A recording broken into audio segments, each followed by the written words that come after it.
વિદ્યાર્થી મિત્રો, આજે આપણે અંગ્રેજીમાં યુનિટ 4 એટલે કે માઇન્ડ બોડી મેડિસિન આ યુનિટ છે ભણવા જઈ રહ્યા છીએ. માઇન્ડ બોડી અને મેડિસિન તો એક હેલ્થને લગતી વાત થઈ. આપણે પહેલી વાર જોઈએ અથવા તો આ પછી જે શબ્દો છે આપણી સામે આવે તો આપણે જોઈ શકીએ કે ભાઈ મેડિકલને લગતા શબ્દો છે અથવા તો હેલ્થને લગતા શબ્દો છે. તો આપણે પહેલો આછો આપણને ઉપરથી ને શબ્દો જોઈ અને ખ્યાલ આવી જાય, ટાઇટલ વાંચીએ ત્યાં જ આપણને ખ્યાલ આવી જાય કે ભાઈ ખરેખર છે આમાં શું કહેવા માગતા હશે. માઇન્ડ, બોડી અને મેડિસિન આ જે શબ્દો છે ત્રણેય છે ક્યાંક ને ક્યાંક છે આરોગ્યને લગતા જ શબ્દો છે. તો આપણે જોઈએ કે ભાઈ આપણું જે માઇન્ડ છે, આપણી જે બોડી છે અને જે મેડિસિન છે એના વિશે છે ખરેખર આ પાઠમાં આ જે લેસન છે એમાં શું કહેવા માગે છે. માઇન્ડ એટલે કે ભાઈ આપણને જે આપણી જે મન હોય, આપણને જે માનસિક તકલીફો થાય. બોડી એટલે કે આપણને જે શારીરિક તકલીફો થાય એના, અને મેડિસિન તો એના માટે છે આપણે કઈ દવાઓ લેવી જોઈએ. તો એના વિશેની વાત કરવામાં આવી છે. આપણી જે શારીરિક તકલીફો છે, માનસિક તકલીફો છે એના વિશે છે ચર્ચા કરવામાં આવી છે અને એના માટે છે એ આપણે દવાઓ છે એ કઈ લેવી જોઈએ. તો કે અહીંયા જે લેસન આપેલું છે એમાં એવું કહેવામાં આવ્યું છે કે આયુર્વેદ છે એ બેસ્ટમાં બેસ્ટ છે દવા છે. કે આયુર્વેદ છે એની ખાસિયત એ છે કે આયુર્વેદ છે એની કોઈ સાઈડ ઇફેક્ટ નથી થતી. પ્લસ એ આપણને છે એકદમ સાદગીથી જીવતા શીખવાડે છે. પ્લસ તો કે ભાઈ કુદરત આરે છે એ સંવાદિતા સાધવામાં છે આપણને મદદ કરે છે. એટલે બેસ્ટમાં બેસ્ટ જો કોઈ દવા કે જે કોઈ મેડિસિન હોય તો આપણી તમામ તકલીફો માટે આયુર્વેદ છે બેસ્ટ છે. આપણે છે એ યુનિટ છે અને જોઈએ આગળ આગળ એની ચર્ચા કરતા જશું. પાઠમાં છે કંઈ લખતું આવશે એને. If we look different people in the world around us, we observe that all of us are not all alike. If we look at different people in the world around us, we observe that all of us are not all alike. કે આપણી આસપાસની દુનિયામાં આપણે જુદા જુદા લોકોને આપણે જોઈએ તો આપણને ખબર પડશે કે ભાઈ આપણને જેટલા માણસો મળે અથવા તો આપણે જેટલા માણસોને મળીએ એ બધા છે એ એક સરખા નથી હોતા. Each one of us is different in many ways, both physically and mentally. કે આપણે જેટલા માણસોને મળીએ છીએ આપણે જોઈ શકીએ કે ક્યાંક ને ક્યાંક છે આપણાથી બોડીમાં એટલે કે ફિઝિકલી અને મગજમાં એટલે કે મેન્ટલી તો બધી જ રીતે છે આપણા કરતાં એકદમ અલગ જોવા મળે છે આપણને. બધા માણસો છે એ એક સરખા નથી હોતા. હા, હોઈ શકે કદાચ એ આપણો જે આકાર છે અથવા તો આપણને જે ભાઈ બે પગ આપ્યા છે તો એવી રીતે બીજા મનુષ્યને પણ બે પગ આપેલા હોય. આપણને જેમ બે પગ છે એવી રીતે બીજા મનુષ્યને પણ બે પગ આપેલા હોય. આપણે બે આંખો છે તો સામેવાળા વ્યક્તિને પણ બે આંખો આપેલી હોય. એવી રીતે છે એ આપણી બોડીનું જે સ્ટ્રક્ચર જોઈએ તો એવી રીતે સેમ છે. પણ અહીંયા જે વાત કરવામાં આવી છે ફિઝિકલી અને મેન્ટલી તો એ રીતે આપણે જોઈએ તો કોઈ પણ માણસ છે ફિઝિકલી અને મેન્ટલી છે ક્યારેય એક સરખો નથી હોતો. બધાની જે મેન્ટલ પાવર છે એ અલગ અલગ હોય છે, મેન્ટલ થિંકિંગ છે એ અલગ અલગ હોય છે, બધાની બોડી છે એ પણ અલગ અલગ હોય છે. કોઈની બોડી છે એ સ્ટ્રોંગ હોય છે, કોઈ છે એ એકદમ વીક હોય છે. એટલે બધાની જે બોડી છે એ એકબીજા કરતાં છે એ બધી જ રીતે અલગ અલગ જોવા મળે છે આપણને. કોઈ પણ માણસ છે એ આપણને ક્યારેય સરખા નથી જોવા મળતા. ઇવન ટ્વિન્સ એટલે કે જોડવા હોય તો એમાં પણ છે ક્યાંક ને ક્યાંક આપણને માઇનર ડિફરન્સ જોવા મળે છે. We ought to understand our own nature and the nature of others for our own happiness and well-being in life. કે આપણે છે જીવનમાં આપણી ખુશી અને આપણી તંદુરસ્તી માટે જો આપણે એને સારી રીતે છે ટકાવી રાખવી હોય તો આપણે આપણો સ્વભાવ પણ સમજવો પડે અને સામેવાળાનો સ્વભાવ પણ છે સમજવો પડે. The shapes and size, temperaments and characters of people have a lot of variations that must affect our health and happiness. કે આપણે જ જે રીતે છીએ કે ભાઈ લોકોના આકાર, શેપ, સાઇઝ, એનું જે કદ, ટેમ્પરામેન્ટ એનો જે સ્વભાવ છે એન્ડ કેરેક્ટર્સ, એનું જે ચારિત્ર છે ઓફ પીપલ, લોકોનું, હેવ લોટ ઓફ વેરિએશન્સ, કે ઘણી બધી વિવિધતા ધરાવે છે. That must affect hour health and happiness, કે આ જે વસ્તુ, જે ગુણો અહીંયા અથવા તો જે અવગુણો જે આપેલા છે, તો એના વિશે આપણે જોઈએ કે ભાઈ કોઈ પણ માણસ છે એ અત્યારે સાઇઝમાં, એટલે કે કદમાં કે શેપ્સમાં, આકારમાં, ટેમ્પરામેન્ટ, સ્વભાવમાં, તો એવી રીતે છે કોઈ માણસ છે એક સરખો નથી હોતો. ઘણા માણસો છે એનો સ્વભાવ એકદમ શાંત હોય છે, તો ઘણાનો છે એકદમ ઉગ્ર હોય છે. એટલે બધા જ માણસો છે કોઈના આકારમાં પણ ફેરફાર જોવા મળે છે, સાઇઝમાં પણ ફેરફાર મળે છે. કોઈની હાઇટ છે એ ઊંચી હોય તો કોઈની મારા જેવી નીચી હોય, દેખીતી વસ્તુ છે ને. એટલે લોકોના આકાર, કદ, સ્વભાવ અને ચારિત્રમાં પુષ્કળ વિવિધતા આપણને જોવા મળે છે. અને આ બાબત છે એ આપણા સ્વાસ્થ્ય અને આનંદને, એટલે કે આપણે જે ખુશીઓ જે મળે છે એના ઉપર પણ અસર કરે છે. According to Ayurveda, physical disease occur mainly owing to external factors like wrong diet or exposure pathogens. કે આયુર્વેદ પ્રમાણે આપણે જોઈએ તો જીવાણુઓ છે એ રોગ, કે જે રોગનું ઉત્પાદન કરે છે, એવા જીવાણુઓ સામે આપણે છે એ ઘણી બધી વાર છે એ આપણી જાતને રક્ષણ નથી કરી શકતા, અને એવા જીવાણુઓ છે આપણને નુકસાન કરે છે. પછી તો કે જે આપણે આહાર લઈએ છીએ, આપણે જે જમવાનું જમીએ છીએ, એ ક્યાંક ને ક્યાંક આપણો આહાર છે આપણા શરીરને છે એ અનુકૂળ ન હોય, તો એના લીધે પણ છે આપણને શારીરિક તકલીફ છે એ ઊભી થાય છે. Mental disease arise mainly from internal factors like wrong use of the senses and the increase of negative emotions. કે નકારાત્મક લાગણીઓ અને જે વ્યાવહારિક જ્ઞાન છે આપણું, એને અનુચિત આપણે ઉપયોગ કરતા જોવા મળીએ, અથવા તો આપણે એનો અનુચિત ઉપયોગ કરીએ તો ત્યારે પણ છે આંતરિક પરિબળોને નુકસાન પહોંચાડે છે, અને એના લીધે છે આપણને માનસિક તકલીફ ઊભી થતી જોવા મળે છે. We ought to develop the habit of positive thinking. અને આપણે બધાએ છે એક વસ્તુની આદત પાડવી છે, કઈ? તો કે ભાઈ પોઝિટિવ થિંકિંગ. માણસ છે કદાચ એટલો બધો છે એ પોતે માની લો કે સાઇઝમાં કદાચ એટલો બધો પોતે ના હોય, પણ એનું જે થિંકિંગ છે એ પોઝિટિવ હોય, તો એ દુનિયાની કોઈ પણ જે મુશ્કેલી હોય એની સામે છે એ લડી શકે છે, અને એમાંથી સાંગોપાંગ પાર ઉતરી પણ શકે છે. પણ અટોકટો માણસ હોય અને મનથી જ નબળો હોય તો એક નાનકડી પરિસ્થિતિ પણ એને હરાવી દે છે. એટલે એક ઉદાહરણ આપણે લઈએ કે કોઈ એક ક્ષેત્રનો અથવા તો કોઈ એક રાજ્યનો છે એ રાજા છે, અને એના રાજ્ય ઉપર ચડાઈ થાય છે. એટલે ત્યારે એ રાજા છે એ પોતાનું સૈનિક બળ ગુમાવે છે અને પોતે ત્યાંથી ભાગી નીકળે છે. એટલે ભાગતો ભાગતો છે એ પોતે એના શત્રુઓથી બચવા એક ગુફામાં છુપાઈને બેસે છે, અને પોતે જ્યારે એના શત્રુઓથી બચવા જ્યારે ગુફામાં આશરો લે, ત્યારે પોતે જ્યાં બેઠો હોય છે તો એક કરોળિયો છે વારંવાર પોતાનું ઝાડું બનાવતો હોય છે, અને વારંવાર છે વિખાઈ જતું હોય છે. પણ કરોળિયો છે એ હિંમત હારતો નથી, એ પોતાનું જે એને જે એની ઝાડ બનાવવાની છે એ બનાવીને જ રહી છે. અને ત્યારે છે આ રાજા જે પોતે આ એનું નિરીક્ષણ, એનું ઓબ્ઝર્વેશન કરતો હોય છે, એને ખ્યાલ આવે છે કે જો આ નાનકડો એવો જીવ થઈ અને એ પોતાના લક્ષ્ય સુધી પહોંચવામાં હિંમત ન હારતો હોય, તો હું તો છું માણસ છું અને હું તો રાજા છું, હવે હું હિંમત હારી જાઉં તો કેમ હારે? અને ત્યારે ફરીથી ઊભો થઈ અને પોતે છે એ લડવા જાય છે, અને એનો જે શત્રુ જે હોય છે એને હરાવે છે યુદ્ધમાં. અને પોઝિટિવ થિંકિંગના આ ફાયદા છે મિત્રો, કે જેટલું આપણું થિંકિંગ છે એ પોઝિટિવ.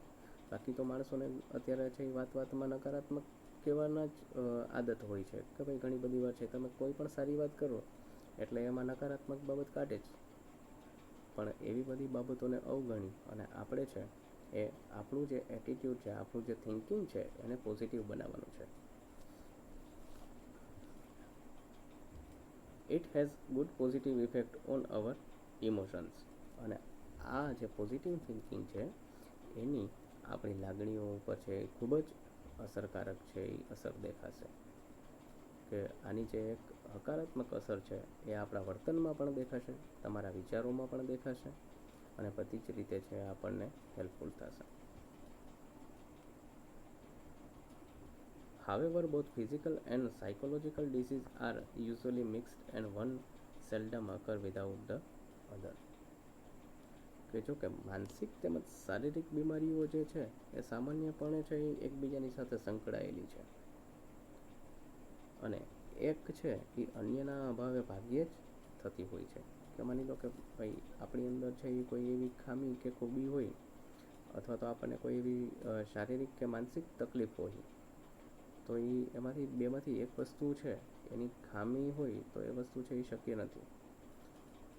કોક એકાદ એવો કેસ હોય કે જેની અંદર છે એ આવી બીમારીઓ આપણને જોવા મળે છે. બાકી તો ક્યાંક ને ક્યાંક છે એ એક કે બીજી જે તકલીફ ઊભી થઈ હોય શારીરિક કે માનસિક તો એ એકબીજાનો એમાં સપોર્ટ હોય જ છે કે એકબીજાના લીધે જ છે ઘણી બધી વાર છે આવી તકલીફનો આપણે સામનો કરવો પડતો હોય છે. Some disease like acute infection have almost entirely physical causes and can be treated purely on a physical level. કે ઘણી બધી બીમારીઓ કે ઘણા બધા ઇન્ફેક્શન છે એવા હોય છે, એટલા બધા ગંભીર હોય છે કે આપણે એના કારણો છે એ તપાસ કરીએ તો મોટે ભાગે છે એ શારીરિક હોય છે. મોટે ભાગે શારીરિક બીમારીઓ જે થાય આપણને તો એ શેના લીધે થાય તો કે ભાઈ વાયરસના લીધે. આપણું જે બોડી છે એની અંદર છે એ કોઈ વાયરસ છે એ એન્ટર થાય અને આપણા શરીરને છે ઇન્ફેક્ટેડ એટલે કે અસર કરે તો એના લીધે છે આપણને શારીરિક તકલીફ થાય અને આ જે શારીરિક તકલીફ થાય એને છે એ આપણે શારીરિક કક્ષા એ જ એની સારવાર કરી શકીએ. એના માટે છે એ આપણે મેન્ટલી છે એની કોઈ સારવાર ન કરી શકીએ. એને આપણે છે એની સારવાર કરવી હોય શારીરિક તકલીફની તો શારીરિક લેવલથી જ એની છે એ આપણે સારવાર કરી શકીએ. However, most diseases have psychological cause and all lasting diseases have psychological effects. જોકે મોટાભાગની બીમારીઓના કારણ છે એ માનસિક હોય છે અને લાંબા સમય સુધી ચાલનારી બીમારીઓમાં માનસિક અસરો હોય છે. કે ભાઈ મોટાભાગની અત્યારે આપણને જે મોટાભાગની જે તકલીફો થાય છે એ શું છે તો કે ભાઈ માનસિક બીમારી. કોરોના અત્યારે આપણે હાલના સમયમાં જે કોરોના મહામારી છે આપણે જોઈ શકીએ કે ભાઈ અત્યારે સૌથી મોટો આખું વિશ્વ છે એનાથી પ્રભાવિત થયું છે અને આપણે જોઈ શકીએ કે ભાઈ કે કોરોના તો ઘણી બધી વાર છે એ આની પહેલાં કોરોના હતો નહીં. છેલ્લા 1 વર્ષથી આપણે બધા છે આની અસર હેઠળ આવી ગયા છીએ તો આમાં પણ છે એ આપણે જોઈ શકીએ કે ભાઈ જો તમારી અંદર છે એ પોઝિટિવ થિંકિંગ હોય તો કોરોના આપણને એટલો બધો છે એ અસર નથી કરી શકતો. પણ તમે નબળા મનના હોય તો તમને છે એ એવું તમે વિચારો ઓહો મને તો કોરોનાથી હવે હું શું કરું, હવે હું આનાથી કઈ રીતે બચું, તો આપણને છે એ વધારે નુકસાન પહોંચાડી શકે. પણ કોરોના એટલે એ બીજું કંઈ નથી, એક જાતનો વાયરસ છે કે જે આપણા શરીરને છે એ ઇન્ફેક્ટ કરે છે અને આપણે છે એ પૂરેપૂરી કાળજી રાખીએ એટલે એનાથી આપણે આસાનીથી બચી જઈએ છીએ. પણ જે આપણે નબળું મન હોય, આપણા મનના છે એ નબળા હોય અને અફવાઓ પર ધ્યાન આપી અને આપણે છે એ એકદમ ડરી જઈએ તો એ વધવાનું જ છે. એટલે થિંકિંગ આપણું છે એ આપણે પોઝિટિવ રાખવાનું છે. A physical disease disturbs the emotions and weakens the senses, which may result into physical troubles. કે શારીરિક રોગ છે, કોઈ પણ શારીરિક રોગ આપણને થાય એ લાગણીઓને અશાંત કરે છે. શારીરિક રોગ છે એ આપણી લાગણીઓને અશાંત કરે છે અને બુદ્ધિને નબળી બનાવે છે, જેના લીધે શારીરિક તકલીફો ઊભી થાય છે. કોઈ પણ છે એ શારીરિક રોગ હોય, આપણને છે એ વાયરસ કે આપણને છે એ કોઈ ખોરાક અનુકૂળ ન આવતો હોય અને આપણે છે એને આ તકલીફ છે એ આપણે ઊભી થાય તો એ આપણી લાગણીઓને પણ અશાંત કરે. તમને કંઈ મજા ન આવે, તમારું ધ્યાન છે ત્યાં જ હોય કે તમને કોઈ બીમારી થઈ તો કે ભાઈ યાર હવે મને તો આ જ બીમારી છે ને હું આમાંથી ઊભો નથી થઈ શકતો ને આમ થાય ને તેમ થાય ને. તો આપણો વિચાર જે છે, આપણું જે વિચારનું જે કેન્દ્ર બિંદુ છે એ ત્યાં જ અટકેલું રહે. આપણું માઇન્ડ છે એ સતત ને સતત ત્યાં જ હોય છે એટલે આપણી લાગણીઓ અશાંત થાય અને તમે બીજું કશું વિચારી જ ન શકો. તમે છે એ શારીરિક બીમારી હોય તમને એટલે તમે બીજું કશું વિચારી જ ન શકો. એટલે તમારું બુદ્ધિ છે એ પણ છે એ તમારી અંદર નવા નવા વિચારો છે એ ન લાવી શકે. એટલે શારીરિક તકલીફો છે એ આપણી બુદ્ધિને નબળી બનાવે છે અને આપણી લાગણીઓને અશાંત કરે છે. They lead to dietary problems, strain the heart and nerves and weakens the physical body. કે આ જે શારીરિક તકલીફો ઊભી થાય એના લીધે આપણા શરીર ઉપર છે એ શું અસર થાય, એની આપણી બોડી ઉપર છે એ શું અસર થાય, તો કે એના લીધે છે એ આપણને પાચનને લગતી સમસ્યાઓ ઉદ્ભવે છે. પછી તો કે હૃદય અને ચેતાતંત્ર પર તણાવ આવે છે અને શરીર નબળું પડતું જાય છે. કે આ જે શારીરિક તકલીફો છે એ ક્યાંક ને ક્યાંક છે એ આપણી બોડીને તો ઇફેક્ટ કરે જ છે, પણ આપણા હૃદયને પણ અસર કરે છે અને આપણી જે નર્વ્સ એટલે કે આપણું જે ચેતાતંત્ર છે એને પણ છે અસર કરે છે અને આપણું શરીર છે એને નબળું બનાવે છે. In the modern developed world, our problems are mainly psychological. કે આધુનિક જે વિશ્વ છે એટલે કે આધુનિક જે વિકસિત દુનિયા છે એમાં આપણી સમસ્યાઓ મુખ્યત્વે માનસિક હોય છે. કે આપણી જે મોટા ભાગની જે સમસ્યાઓ છે એમાં આપણે જોઈ શકીએ કે ભાઈ આપણી જે મોટા ભાગની સમસ્યાઓ છે ક્યાંક ને ક્યાંક છે એ કેવી હોય છે, તો કે આપણે પોતે છે એ આપણા મનથી ઊભી કરેલી સમસ્યાઓ હોય છે. ઘણી બધી વાર છે એ આપણને કાંઈ ન હોય પણ આપણે મનમાં છે એ સતત ને સતત એક એવો વિચાર લઈ આવીએ કે ભાઈ મને તો આ તકલીફ છે, મને તો આ તકલીફ છે, તો થાય. ઘણી બધી વાર છે આપણે મેન્ટલી સ્ટ્રોંગ હોઈએ અને આપણે એવું નક્કી કરીએ કે ભાઈ મને તો કશું જ નથી, આઈ એમ ફિટ, મને કોઈ પ્રોબ્લેમ જ નથી. ઘણા બધા એવા વ્યક્તિઓ પણ જોયા છે કે જેને કોરોના આવીને વયો ગયો છે, તો આ લોકો છે એ પોતે મેન્ટલી છે એ સ્ટ્રોંગ હોય અને એનો વિચાર પણ એવો જ હોય કે ભાઈ ગમે એ થાય, મને કાંઈ નહીં થાય. એટલે ઘણી બધી જે તકલીફો છે એ આપણા મનથી જ આપણે ઊભી કરેલી હોય છે. We have sufficient food, clothing and shelter which prevent us from getting most physical disease. કે આપણી પાસે પૂરતા ખોરાક છે, કપડાં અને મકાન છે જે આપણને મોટા ભાગની શારીરિક રોગ થતા અટકાવે છે. કે આપણી પાસે રોટી, કપડાં ઓર મકાન કે જે આપણી મુખ્ય જરૂરિયાત છે, આ બધી જરૂરિયાતો આપણી પાસે છે જ ઓલરેડી, નથી એવું નથી. અને આ જે જરૂરિયાતો આપણી છે જેના લીધે પૂરી થાય છે એનાથી આપણે શું થાય તો અને શારીરિક તકલીફો જેટલી છે કે શારીરિક બીમારીઓ છે એનાથી આપણે આરામથી બચી શકીએ.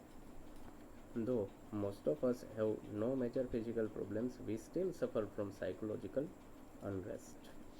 કે ભલે ને આપણે મોટી શારીરિક સમસ્યાઓ ન થતી હોય છતાંય આપણે માનસિક અસ્વસ્થતાથી પીડાઈએ છીએ. શારીરિક તકલીફોથી તો આપણે બચી જઈએ છીએ કે ભાઈ આપણી પાસે છે મકાન છે, આશરો છે, પછી તો કે ભાઈ આપણા શરીરને ઢાંકવા માટે આપણી પાસે કપડાં છે, પછી તો કે ભાઈ આપણા શરીરમાં છે એ એનર્જી લાવવા માટે આપણી પાસે પૂરેપૂરો ખોરાક છે કે જેનાથી આપણને એનર્જી મળે છે. તો શારીરિક તકલીફોથી આપણે બચી જાય છે, એ આપણને એટલી બધી અસર નથી કરતી. પણ આપણે જે આધુનિક વિશ્વમાં જે વિકાસશીલ જે ટેકનોલોજીના યુગ સાથે આપણે કદમથી કદમ મિલાવીને ચાલીએ અને આ ટેકનોલોજીનો આપણે જે છે એ સૌથી મોટો વધારે ગૌરવ લઈએ એના લીધે જ આજે માણસ છે એ પોતે માનસિક તકલીફથી પીડાય છે. This unrest may manifest as feeling of loneliness, not being loved or appreciated, and anger, stress or anxiety. અને આ બધી જે તકલીફો માનસિક તકલીફો છે એના કારણો કયા કયા છે, એના કારણો છે એ બીજા કશા જ નહીં, કયા તો કે these unrest manifest as feeling of loneliness, not being loved or appreciated, anger, stress or anxiety. આ અસ્વસ્થતા છે એ શેના લીધે, આ માનસિક જે તણાવ છે અથવા તો માનસિક જે બીમારીઓ છે એ શેના લીધે થાય તો કે એકલતા. કોઈ પણ માણસ છે એ એકલો હોય અને એ સતત ને સતત છે એ પોતે એકલો જ રહેતો હોય તો એની અંદર છે એ માનસિક બીમારી થવાની શક્યતાઓ 100% છે. એટલે ક્યારેય એકલા ન રહેવું. પછી તો કે ભાઈ પ્રેમ કે એણે જે કાંઈ જે ક્ષેત્રમાં પોતે કામ કરતો હોય એની કદર ન થતી હોય અથવા તો કોઈ માણસને અત્યારે પ્રેમની જરૂરિયાત હોય અને એને એના પરિવાર તરફથી કે એના મિત્રો તરફથી એને એટલો બધો પ્રેમ છે એ ન મળતો હોય તો પણ માણસ છે એ મેન્ટલી ઇફેક્ટ થવાના ચાન્સીસ ઘણા બધા છે મિત્રો. કે અથવા તો એ જે ક્ષેત્રમાં કામ કરતો હોય ત્યાં એના કામની છે એ કદર ન થતી હોય, એના કામની નોંધ ન લેવાતી હોય તો પણ છે એ મેન્ટલી ડિપ્રેસ થઈ જવાના ચાન્સીસ છે. પછી તો ભાઈ કોઈની અંદર છે ગુસ્સો ઘણો બધો હોય, કોઈ માણસ છે એ સ્ટ્રેસમાં હોય, તણાવમાં હોય, અને કોઈ માણસ છે એ એકદમ એન્ઝાયટી એટલે ચિંતા હોય. વારંવાર છે એનો સ્વભાવ જ એવો હોય એમ કે નાની નાની બાબતમાં એ ઘણી બધી આમ એટલું બધું વાતને છે એ એટલું બધું મોટું સ્વરૂપ આપી દે કે આમ એમ થાય કે ભાઈ આખા ગામની ચિંતા છે ને આના ઉપર જ છે. એટલે નાની નાની વાતમાં પણ છે એ એટલી બધી ચિંતા કરતો હોય. આ બધી વસ્તુઓ છે એ અમુક સમય જાય એટલે એ માનસિક બીમારીઓમાં પરિણમે છે, અને માણસ છે એને ખબર પણ નથી પડતી કે ક્યારે એ પોતે છે એ આ અજગર ભરડામાં ફસાઈ ગયો છે. It can lead to the weakening of our physical energy and prevent us from doing what we really want to do. અને આ બાબત છે, કઈ બાબત? તો કે આ તમે છે એ કોઈ તરફથી પ્રેમ ન મળતો હોય, તમારી કોઈ કદર ન કરતું હોય, તમારી અંદર ગુસ્સો હોય, સ્ટ્રેસમાં હોય, તણાવમાં હોય, તમે ચિંતાતુર તમારો સ્વભાવ હોય, તો આ બાબત જે છે કે જેના લીધે છે એ આપણે શારીરિક શક્તિ નબળી પાડવા તરફ લઈ જાય છે. આ બધી બાબતો જે છે એ આપણી શારીરિક તકલીફોને છે અથવા તો આપણું જે શારીરિક સ્ટ્રક્ચર છે, આપણું જે બોડીનું સ્ટ્રક્ચર છે એને છે નબળું પાડે છે, અને આપણે ખરેખર જે કરવા માગતા હોઈએ છે તે આપણે કરી શકતા નથી, તે કરતાં આપણને અટકાવે છે.